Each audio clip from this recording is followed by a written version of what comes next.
Today, I want to dive into one of the most common tendencies I see that myself has and that many of the students I work with have, where we're getting tripped up, we're spending useless life force, energy that could be put to much better uses internally, and we're just expelling it externally, trying to control outcomes, trying to control situations, taking responsibility for things that really we have no responsibility for. These dynamics of the ego mind that cause us to get stuck. And one of the biggest things is thinking that we have control over everything that happens in life.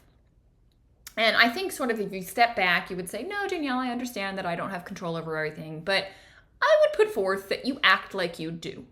And you have the tendency to think that when I succeed, oh, it's because of what I did. It's because of my hard work. It's because of what I learned. It's because of all the hours I put in, blah, blah, blah. And when you don't succeed, our tendency, true or not true, our tendency is to go, well, I just need to work harder. I just need to learn a little bit more. I just need to do a little bit more. I need to hire a coach. I need to X, Y, Z so that I can succeed, because we believe that we are in control of the success and we are responsible for the failures. And so we control the variables so that it becomes success. Now, but when we step back, we go, no, I understand I don't control everything. Well, you're acting like you do. And so what I want to remind you, just gentle reminder, is look, you have the right to action, but not the results of your action. So you are allowed to exert, your knowledge, your abilities, your doing onto the world, but you need to release any outcome from happening. I'm an entrepreneur. I have been for the last decade, and I've coached and trained hundreds of people in my network marketing business. And I see, it's so interesting. Sometimes I look and there's people that try so hard. They do everything they're supposed to be doing and they're not getting success. And then I have other people that seem to be kind of in la la land, and all of a sudden they just like trip into and stumble into success. And you just sit back and you go, well, why is this happening? It shouldn't be that way. The person that's working hard should succeed. And the one that's like just kind of goofing around and not even sure what they're doing, how come they're getting to see? That's not fair. And I've just witnessed it over time, and it's allowed me, right? My business is my spiritual practice. It's where I take these concepts and I apply them because you see them so vividly. It's like painted out so clearly. And I always just trust, man, there is something happening on a level that I don't understand.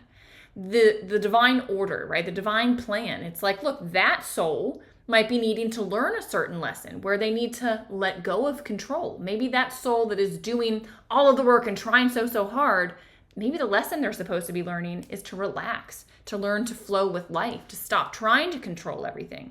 And so the more that they do and try, they're just going to bump into the same wall because they're being asked to learn a different lesson. I don't know. It's just one of these things that I've realized, man, there's so many dynamics happening that I don't understand. They have the right to their action, but not to the result of it. And the person that just fell into it, well, maybe they're supposed to be learning a totally different lesson, right? That they actually are worthy, And so maybe they stumble into this and then they don't even, capitalize on it. And they still walk away. And it's because they haven't felt the worth, even though here, it's like life is showing you are worthy. Here you go. And they're not seeing it. So we never know what's going on, right? The lessons we're supposed to be learning. And so that's why it's really important, right? There are layers of unconsciousness that we have to break out of. And there's layers of consciousness that we need to become more and more aware of. And so every opportunity in life that is presented through interactions with people, through dynamics in your business, in your professional life, with your children, with your spouse, whatever it might be,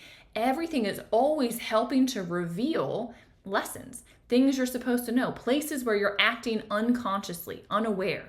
And this ability or desire to control things, I would put forth as one of the places that most people are operating unconsciously. And I want to bring the light of consciousness to it. I want to bring awareness to it. And so by shining the light and saying, hey, remember, you can control your piece, but then you got to let go. You have the right to action, not to results. You can control your piece of anything, and then you need to let go. You lead the horse to the water, you can't make him drink. You have to remember this. These are the things that over time we kind of know, but then when it comes into practice in our own life, we forget and we cause stress. And one of the things I see happen most with people is that we feel like we need to control, or we take responsibility for the experiences of other people. I was just at an event over the weekend, and there were about 70 people at this event. It was a celebration, and I was with someone that's super introverted. Like, they just don't like to be around people. And I felt this responsibility to help them have a good time. Like, well, let me just get you a drink, or why don't you come out with me and I'll show you the food that's there. Or, I saw this person out there. I know you really like them. Why don't you come? And they were like, I'm totally fine to just sit in here like by myself on my phone while everything goes on out there. And I couldn't understand. I was feeling responsible for them, and I was finding myself getting pulled down because it seemed to me that they were down, and anxious and uncertain. And the reality is, I have no responsibility for that person's experience of life. I can't do anything. I can offer, sure. I can offer to get them a drink, or to show that, hey, there's food out there. Hey, did you know they brought the food out? Or, hey, your best friend just arrived. I can do those things. I have the right to act, but not to the result of action. And I should not be emotionally attached to the outcome. This is the piece where we all fall down, myself included, right? I teach what I need to hear because I caught myself in it this weekend going, why are you attached to the situation like this? Why do you care how this person is experiencing this event? It's not your responsibility. But how many of you, all right, can find yourself in that going, oh yeah, I see. Like, when I've brought people to situations, I feel like they need to have a good time. I try to take more responsibility. And I would say the dynamic happens most profoundly in our nuclear families, in the people that we hold dearest to us. Do you see how when someone is going through a challenge in a family, it's almost like a domino effect. You see this ripple into the people around them. And it's like when some person, say, has a health challenge, all of a sudden you see how that stress bleeds out onto the others. And I want to show you something. I think this visual is so powerful. I put this together for an event that I was just sharing at the other week, a women's symposium. What I said to them is, look, you are not responsible for others, but we have this tendency when we have a loved one that's in a hole, right? Let's say that they have an addiction problem. This is something that I think a lot of us have friends or family members that have gone through this. Our tendency is to just run over, jump in, and come down next to them and say, I've got you. I'm here. You don't have to go through this alone. You can depend on me. And we think that by jumping into the hole, we are somehow taking the burden off of them. And if I had just explained this to you without the visual, you would say, yeah, when I go to help, it's because I want to shoulder some of it for them. I want to make it a little bit easier for my loved ones.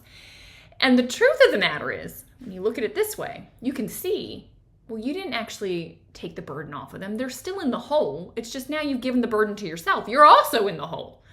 And you might need some saving too, because when you hold that burden, it gets heavy and it can break you down. And guess what? That person can grab a shovel and they can start digging it deeper, which is what we see a lot with addiction, right? Before they hit rock bottom and they choose to make it a change, you're getting dragged down with them, worried at night, up at night. Where are they? They're on the street. What's going on? How can I help? What can I do? Stop for a moment and realize that you are actually, they didn't do this to you. You chose to jump into the hole. You chose to get yourself emotionally involved, and you are choosing to allow it to burn your life force energy, for the mind to just go crazy and the emotions to go crazy about this. And I am not suggesting that you don't help loved ones. Not at all. Here's what I'm suggesting. Come to the side of the hole. Stand on the edge. Don't jump in. If you jump in, you're going to need to be saved too. You're going to need support. Stand on the edge with your tool belt, with all the support, all of the wisdom, everything that you can have to help. Reach your hand out and say, hey, come this way. I've got you. I'm right here. But you're there in a stable place for yourself. You're standing on solid ground yourself. You are not tied into whatever decisions they make. The implications will not cause more stress for you. You know that soul is on their own journey.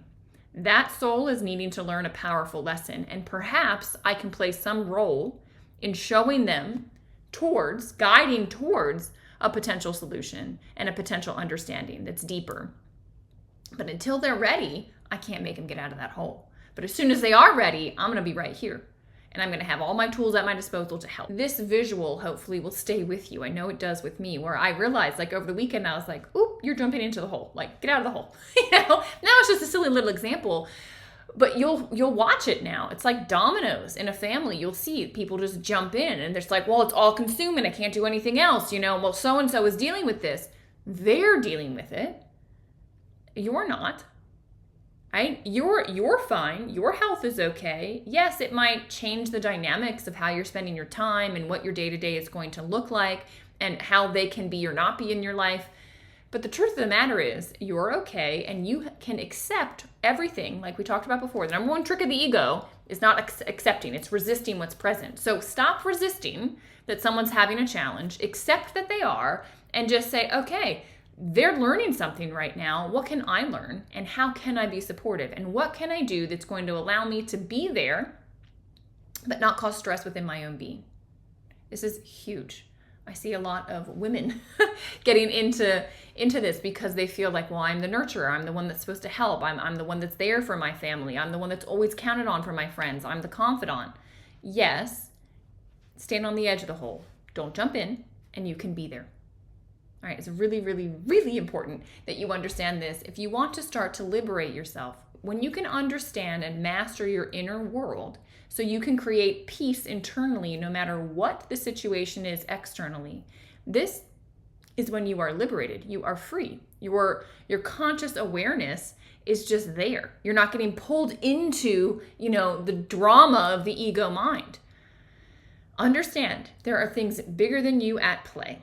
There are things happening that you don't understand why they're happening and flowing in the way that they need to for everyone's development, right? Everything is happening. Every situation, every interaction, the loss of health, the loss of a loved one, everything. It is happening for your own and their own conscious level of awareness to increase. And we have to go through challenges in order to see our unconsciousness, right? And because of our unconsciousness, we get into more and more challenges. And it's like, finally, eventually, you will have this realization and you'll start to see it first within yourself. You'll recognize it in other people. And all you can do is have compassion, right? When people are acting through their unconsciousness, you don't even have to forgive them. You just have to see the truth of what's going on and not get triggered by it and stay with a deeper level of awareness. That's a conversation for another time. But I hope this was insightful. And if you have questions, of course, put it in the comments or email me directly. I absolutely love the community that we're building here and appreciate that you're a part of it. Have a beautiful day.